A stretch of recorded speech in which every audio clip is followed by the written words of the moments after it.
Hello everyone! Welcome back again sa aking channel. Today, papakita ko naman sa inyo kung gaano kaganda naman ang display nila dito sa Tamar Park, Hong Kong.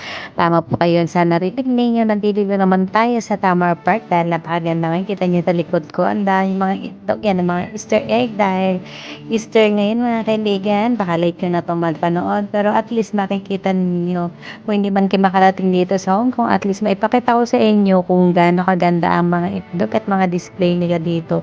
Wag na kayo maghanap ng ibang itlog guys. Eto, sulit na talaga kayo dito. Ang lalaki talaga ng mga itlog dito. Charot. Oh, di ba? Dahil araw pa ngayon guys, medyo maliwanag pa. Kaya hindi pa natin nakikita yung kulay ng mga itlog. Pero mga kaibigan, kita nyo yung mga puno doon. Nag-uumpisa na yung mga ulay yung mga puno. Ibig sabihin, nagbukas na yung ilaw dahil nga maliwanag pa. Hindi pa natin makikita yung ganda ng ilaw. Pero after nang magdilim yan mga kaibigan, makikita na rin natin kung gaano kaganda ang mga display nila dito. Super beautiful. O, diba mga kaibigan? Hindi man kayo nakarating dito mga kaibigan, na ipakita ko naman sa inyo. Sana matuwa kayo sa ating pinakita ngayon. Ipapakita natin ngayon kung gaano kaganda ang Hong Kong. Ayan, ang daming tao dito mga kaibigan. At syempre hindi mawawala ang mga bantay natin dito, mga pulis. Ang babait na mga pulis dito mga kaibigan. At marami silang security guard dito for our safety, o diba? Ganyan sila kagaling dito sa Hong Kong mga kaibigan. Hindi pwedeng magsiksikan lang kayo dyan. Dito laging maraming pulis na laging nakabantay para sa mga seguridad na mga tao dahil maraming pupunta at tudungugin ng display na 'to mamaya-mayang gabi lang kasi siyempre sa gabi ang maganda talaga dito. At siyempre hindi lang yan makikita yung maganda diyan dahil maganda dito talaga guys kasi mahangin dito at sa tabi talaga kayo ng harbor. Laging linggo-linggo, laging maraming tao dito mga kaibigan kasi ang sarap tumambay sa lugar na ito. O, di ba? Yan, malapit-lapit na tayo makakita ng ilaw. At eto na mga kaibigan, ang ilaw, o di ba? Ang ganda ng mga ilaw, makukulay sila dun sa watching.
Kita niyo naman guys, ang ganda ng kulay.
Paano kaya nila nilagay yan diyan, umiilaw diyan sa may dagat at hindi napupundi yung ilaw niyan. So,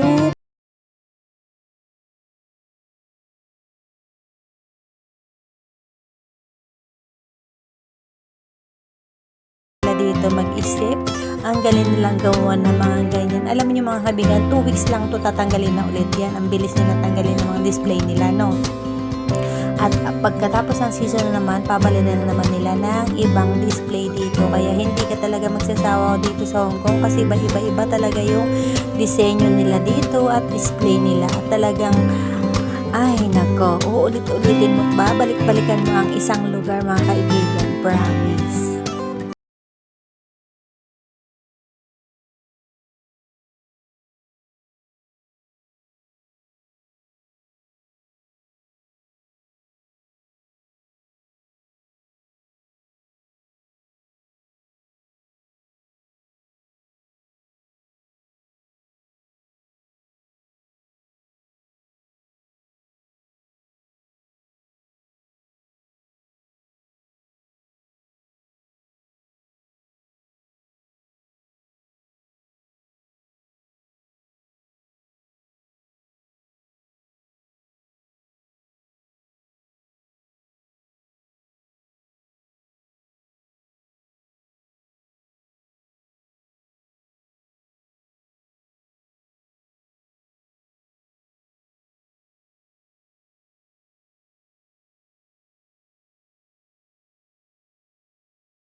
Kita nyo guys, ang lalaki halos pag titignan mo kasi laki na ng building niya, no, diba? But anyway mga kaibigan, dito na ulit nagtatapos ang ating palabas.